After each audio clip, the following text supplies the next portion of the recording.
Hey guys, welcome back.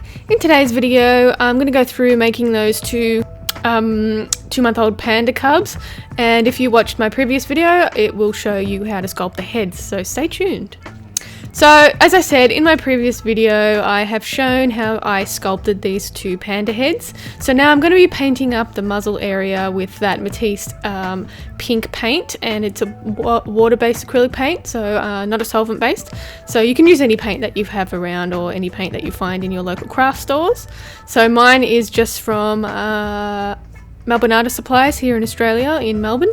And I'm just going around and painting the muzzle area in the pink colour because the little baby pandas have a pink muzzle area. So I wanted to have that pink show through some of that finer fur that I will attach to it later on, because it is a little bit naked when they're babies. So you want to put some colour underneath first.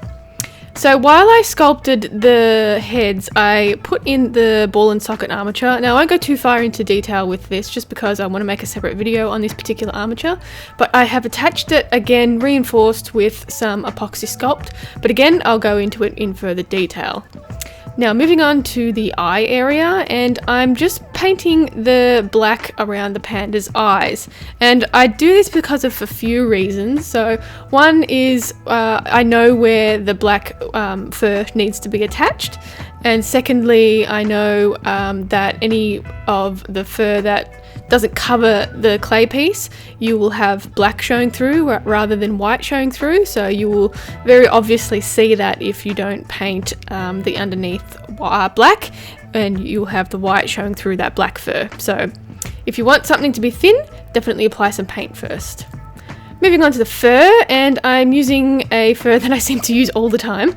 It is that white medium pile length thick faux fur. And I'll be using this for under the belly of the panda because they have a predominantly white belly, and I'll be attaching some of the black parts using some black fur. So you can see here how I've marked out where I want those black pieces to be attached. So I'll be going ahead and attaching those when I do the sewing process. So when you cut faux fur, you want to just cut the backing and not the pile. So get yourself some small pair of sharp scissors. I prefer small pairs just because bigger scissors tend to lose control when you're cutting and end up cutting the fur pile. So when they're smaller, you can get the little scissor blades in between the pile of the fur and just end up cutting the backing. So I've tried all sorts of different things, and I just find a small pair of scissors to be much better than anything else. So once all the pieces have cut out, I'll then pin them together and then sew them up on a sewing machine, and I prefer to use a sewing machine because it's a lot stronger than hand sewing everything, and it's a lot faster as well, so I can get things done quicker. So as you can see here, I've sewn everything up on that sewing machine and I've attached all those black parts. This is a bit time consuming when you're attaching different colours of fur, but the end result is really good. Rather than airbrushing things, I've found it's much better to do it this way. Yeah, you get such a nice result. So as you can see, I've left the back end open, so I'll be turning it the right way around, and here's what we got so far. So the black fur is a little bit longer than the white fur, so I will be trimming it a little bit, not too much, just so it matches up with that white fur. And then I'll be trimming the leg area as well. So once I've done that, I'll insert the armature inside and attach all of the resin pieces, and then I'll go ahead and sew up all of those open ends using a lattice stitch. So as you can see here, I'm just sewing together the ends of the legs so everything closes nicely. So I like to start at the bottom, I don't know why, just so I know the length of the leg is the right length. But when it's not the right length, you'll end up with a gaping hole up the front. So I make sure my leg lengths are the right size so that doesn't happen. And when that's all sewn up, I'll then go ahead and attach that faux fur piece to the resin piece using a tacky fabric glue. And I usually move all the fur out of the way just so it doesn't get glue all over it, and I can use that fur to better conceal the join of the fur and the resin. So I lather that glue up to make sure it does stick. Sometimes you'll need to do it twice just so it does stick properly, but this glue is pretty strong when you're sticking faux fur to resin. It's like impossible to pull apart. You need some muscles to do it. And again, I get it from a local store called Spotlight here in Australia, but I'm sure any craft store around you will have it. So I decided, if you watch my other video, I was harping on about how I wanted to do some fabric ears. So I'm going to be using this faux fur, the black faux fur that I used for the other parts of the body. And it's originally this long, so I was going to trim it up with some scissors first, just to a shorter length, and then trim it later on when it's attached to the head. So I'm just going ahead and sewing all of the ends up over on itself so it closes and creates sort of an ear shape. So baby pandas have sort of flattened ears, so with this technique I'll be able to attach those ears and it looks a little bit flat, so rather than full-blown ears.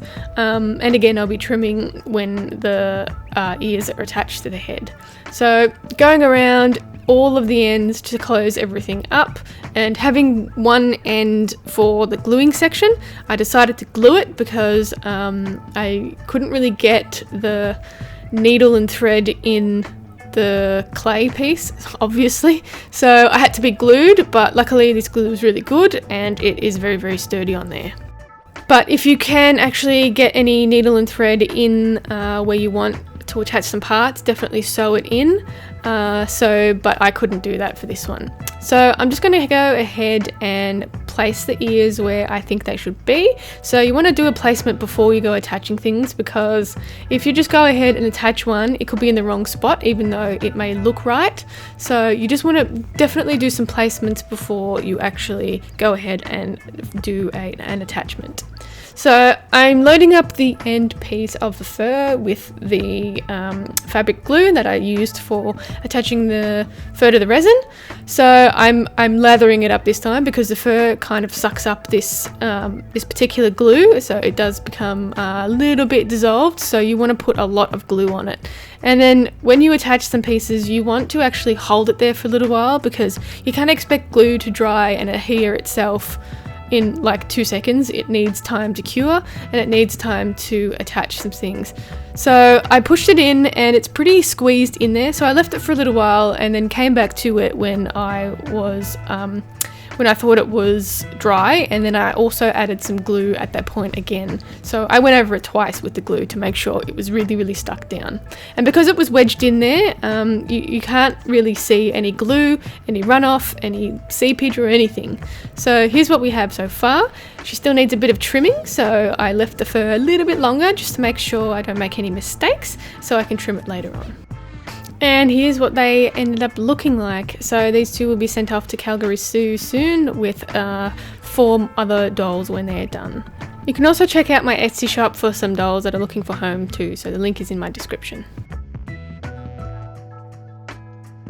Alright, and that is it from me today, guys. I hope you enjoyed the video. If you did, give it a thumbs up and don't forget to subscribe. If you have any requests, you can leave it in the comments down below. You can also check me out on Instagram and Facebook at Creatures of Nat, and I'll catch you in the next one. Bye!